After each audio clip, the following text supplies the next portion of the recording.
Islamabad high court ने नवाज शरीफ को Avenfield case में 10 साल की सुनाई गई सज़ा को ख़त्म कर दिया है, जबकि इमरान खान पर पीटीआई ने खुद कुछ हमला करके अपने चेयरमैन को और ख़ुद को तबाह कर दिया है। नवाज शरीफ की खामोशी और इमरान खान और तहरीक इंसाफ के मुस्तकबिल पर सवालात तो उठ रहे हैं।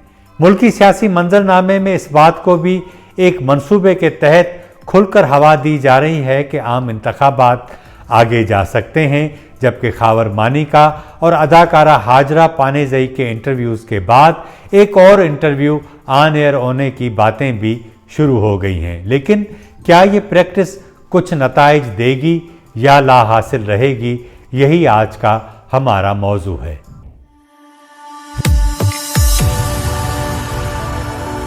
मैं हूं अब्दुल रज़ाक खट्टी और आप देख रहे हैं प्रोग्राम ARK टाइम्स। नाजरीन, नवाज शरीफ के खिलाफ इमरान दौरे हुकूमत में इस्टेब्लिशमेंट की मर्जी से उन्हें जिस तरह दीवार से लगाया गया था, अब सब कुछ उसके उलट हो चुका है।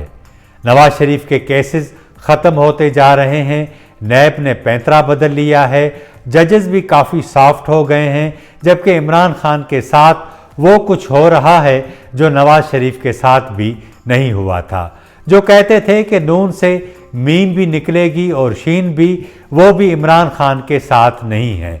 साए कैसे छोड़ जाते हैं, इसका मुशाहिदा इन दिनों इमरान खान की हालत देखकर आसानी से किया जा सकता है।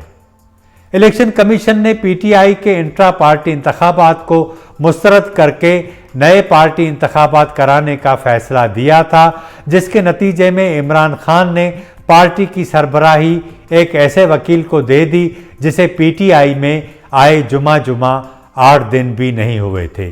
किस मकसद के लिए बैरिस्टर गौहर को पार्टी चेयरमैन का ओहदा देने की मंजूरी दी गई, ये तो इमरान खान ही जानता है। लेकिन सच्ची बात यह है कि इंट्रा पार्टी इंतखाबात जिस अंदाज में पीटीआई ने कराए हैं, उससे तो लगता है कि इमरान खान के खिलाफ साजिश में पीछे मौजूद पीटीआई भी शामिल है। 2 दिसंबर को जिस तरह इंट्रा पार्टी इंतखाबात कराए गए, वो किसी मजाक से कम न थे। जब मालूम हो कि इस्टेब्लिशमेंट और मुल्क की बड़ी सियासी जमातें आपकी दुश्मन हैं, इदारों को पहले आप जलील कर चुके हों, पार्टी के आधे रहनुमा पार्टी छोड़ चुके हों, बाकी जो मौजूद हैं वो या तो रूपोश हों या जुबानबंदी का शिकार हों, ऐसे हालात में इस तरह तो इंट्रा पार्टी इंतखाबात नहीं होते। माना कि माजी में सारे नखरे इदारे आपके उठाते रहे, लेकिन अब हवाओं का रुख तब्दील ही नहीं हुआ, पूरे का पूरा मौसम ही तब्दील हो गया है।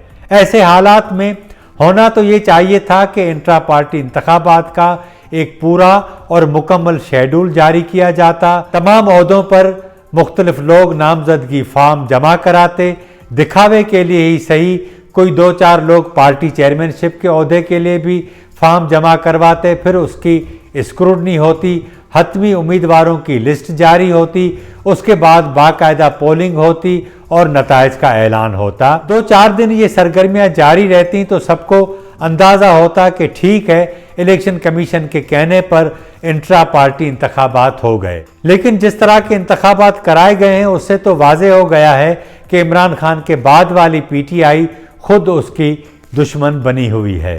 अब जब ये इंट्रा पार्टी इंतखाबात के नताइज इलेक्शन कमीशन में चैलेंज होंगे, तो नए चेयरमैन के पास दिफा करने के लिए कोई अकली और कानूनी दलील नहीं होगी। मालूम नहीं कि किसने इमरान खान को ये मशवरा दिया था कि फ़लाँ को इंट्रा पार्टी इंतखाबात के लिए इलेक्शन कमेटी का चेयरमैन बना दो। लेकिन ये बदहवासियाँ कोई नई बात नहीं है। पहले दिन से जिन्होंने सियासी तरबियत की थी, उन्होंने उसके DNA में जल्दबाजी शामिल कर दी और नतीजा ये निकला कि जिस बड़े सरमाए से सियासत की ये दुकान खोली गई थी, वो सरमाया तो डूब गया, लेकिन अब बची कुची दुकान भी सिमटने जा रही है। अगर हम 6 साल पीछे जाएं और ख़ुद को रिकॉल करें तो हमें याद आएगा कि नवाज शरीफ के साथ जो कुछ हो रहा था, उससे तो लग रहा था कि उनके पास कुछ भी नहीं बचेगा।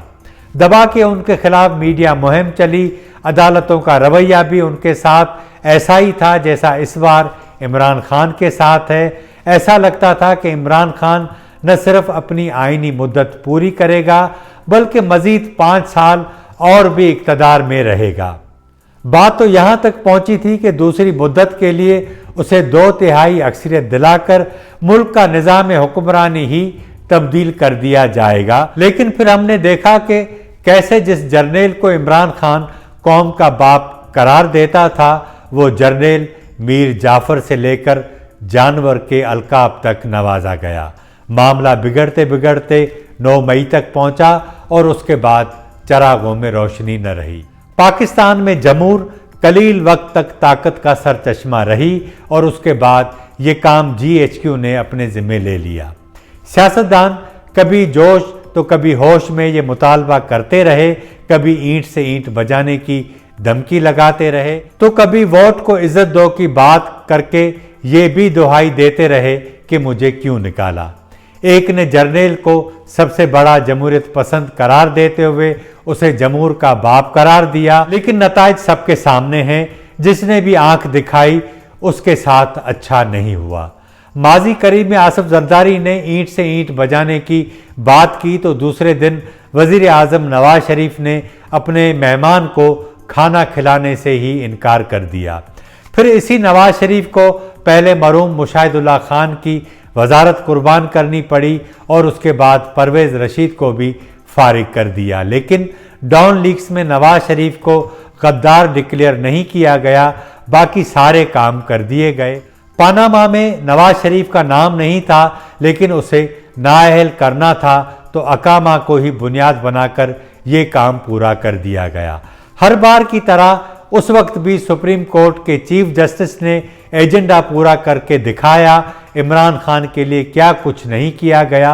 मुल्क की तारीख का वाहिद ये ऐसा जर्नली प्रोजेक्ट था जो शीले मैरी की कहानी फ्रैंकस्टाइन के हूबहू था। इमरान खान से जान छुड़ाने के लिए तमाम रियासती वसाइल इस्तेमाल हो रहे हैं लेकिन ये भूत कंट्रोल में नहीं आ रहा।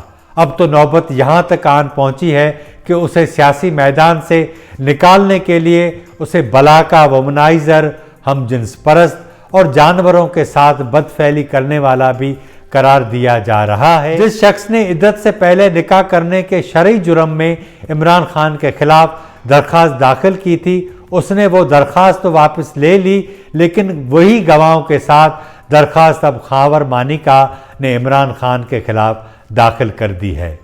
गवाह वही हैं, दरख्वास्त गुजार क्योंकि साबिक शौहर है इसलिए केस को मजबूत बनाने के लिए ये सब कुछ करना था। पाकिस्तान में ईदी या फलाई इदारों के दीगर रहनुमा बेईमान होते तो लोग उन्हें पैसे नहीं देते, लेकिन यही लोग करप्ट तरीन शराबी कबाबी को वोट देते हैं। उस पर हमेशा ये बहस होती है कि ऐसा क्यों है। इसका सादा सा जवाब यह है कि जब डॉक्टर अपने काम में माहिर हो तो मरीज़ उस डॉक्टर का मज़हब, मसलक और उसकी आदत में दिलचस्पी नहीं रखता।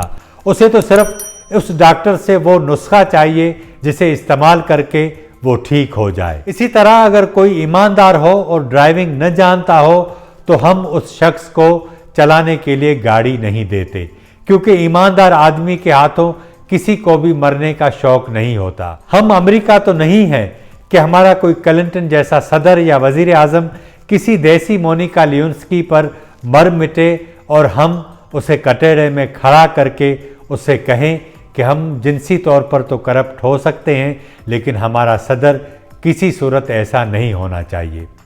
पाकिस्तान की बदनसीबी ये रही है कि उसे पहले दिन से यूपी और पंजाब की अशराफिया ने अपने मुफादात के लिए मजहबी शिद्दत पसंदी को ज़ाती मकासद के लिए इस्तेमाल किया। उसके बाद जनरल ज़िया ने उस पर मज़ीद तड़का लगाया। माशरे में दलील और तफरी की खिड़कियाँ बंद की।